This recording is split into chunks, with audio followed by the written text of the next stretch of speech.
I hate swimming.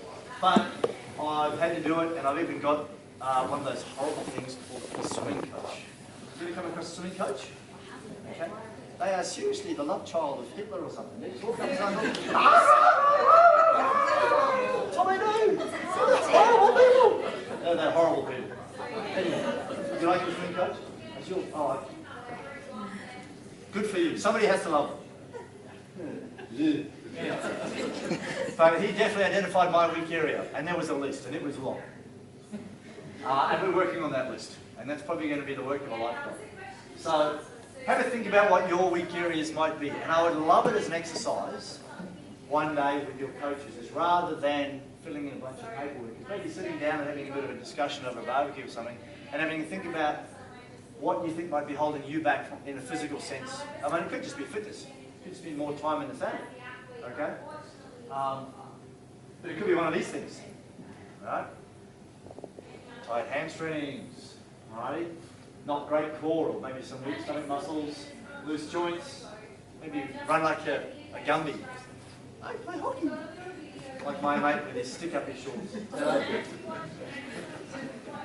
Maybe you're trying to play 27 sports at the same time. I really never came across that problem until I moved to the northwest. Where I was in Sydney, it would take you 3 hours to get from one sport to the next. So after a while, most kids just did one sport and that was it. The first time I came to town, it just blew me away how many kids I was saying, okay, what sports do you play? It was like, okay, big breath, Oztag, hockey, soccer, cricket, baseball, softball, cycling, swimming. And I'm like, and they're like, and that's just Monday and Tuesday. I think I see the problem. And you see this poor parent going, I have no money, I have no money. So find what your weakness is, and then try to get rid of it, okay? If you can't get rid of it, minimize it, all right? So it's real simple. If you have tight hamstrings, what do you need to get rid of that? You stretch it, okay? If you've got a weak stomach muscle, what do you need to do? Strengthen it, okay? So half the time, the key is really the assessment. What is my weakness? Once you figure that out, then the fix is easy, okay? So if it's tight, you stretch it. If it's weak, you strengthen it. If it's loosey-goosey, you might wear a support or strap it or do exercises to stabilise it. If your technique's dodgy, work on your technique, all right? If your sleep's bad, talk to somebody about making your sleep better, okay? I'm the worst father on the planet, because guess what I do to all my kids' devices at various times of the night? I have a charging station that's next to my bed. My kids have tried to become ninjas, but they haven't worked yet. He's asleep, I'll get that iPod, bang, and they're gone. You know what I love? I just lie there and wait. You know, and you make sure you keep your breathing slow, and you wait till they creep in, and they're real close, it's like, blah! Oh, it's so fun. It wasn't funny the day my son stumbled backwards and smashed his head through the wall, and I had to fix the wall. My wife was like, will you stop doing that?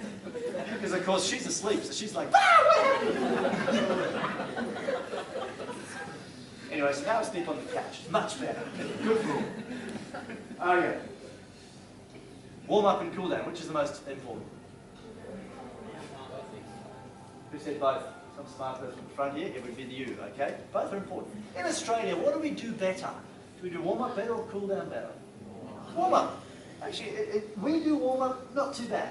Most of the time, we do warm up. And a lot of the time it's because we're absolutely dead scared of what we're about to do. We've got the nerves. So it's like, oh, I've got to do something. Yes, I'll warm up. All right? Whereas we don't do cool down very well because like we finish it, it's like, oh, thank goodness it's over.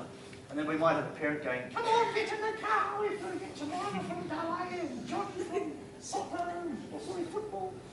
So, cool down is one we pretty much suck at in Australia, but we've got to get better at it.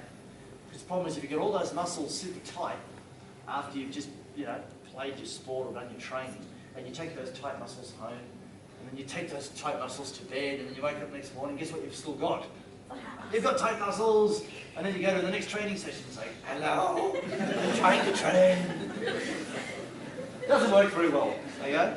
And eventually that all adds up, and eventually something goes bang, falls apart. And you end up seeing somebody like me, or someone professional. So you've kind of got to not skip it. Now sometimes life gets in the way, you know? You've got parents that kind of pull up to the playing field and they don't actually stop the car.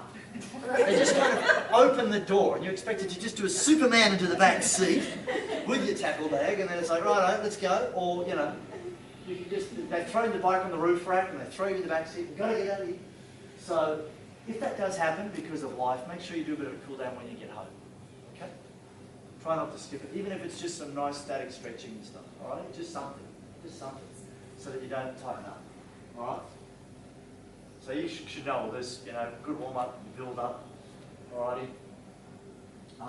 In a warm-up, we like the stretch to be a bit more dynamic, a bit more movement-orientated, okay?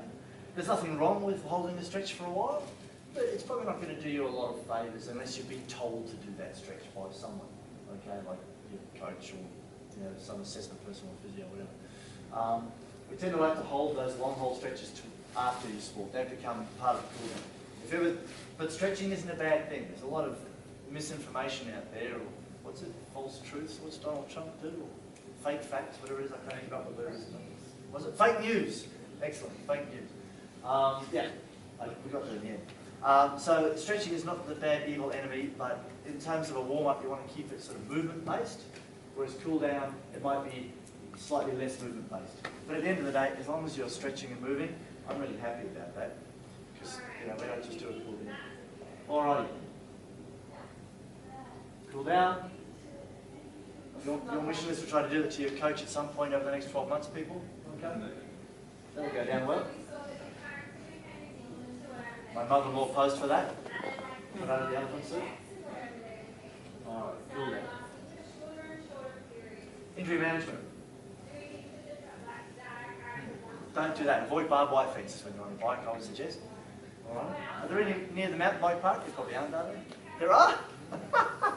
Well, that's a road bike, right? Hey? That's a road bike, right? Yeah, you shouldn't cross. Yeah, good point. Yeah, I like that.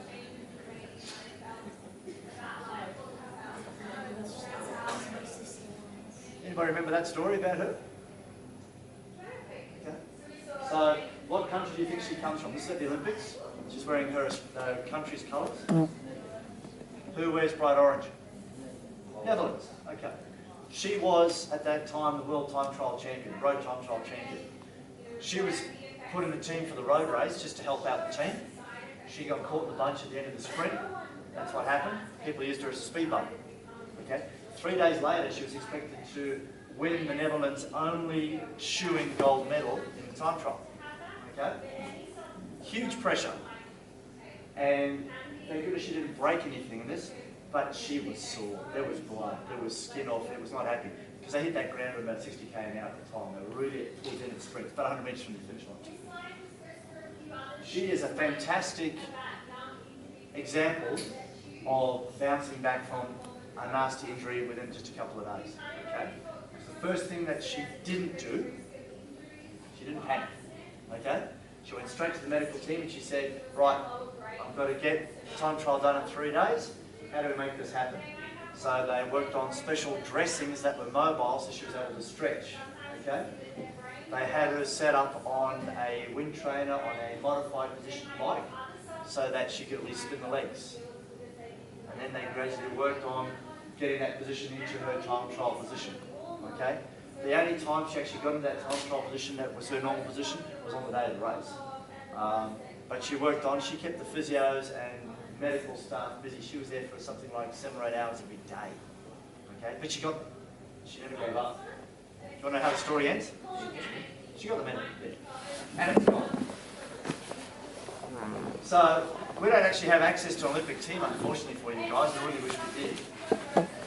But don't sit on injuries for too long. Okay? Particularly if they're getting worse. If things are getting worse, that's called bad. Alright? I don't like creating paranoid athletes.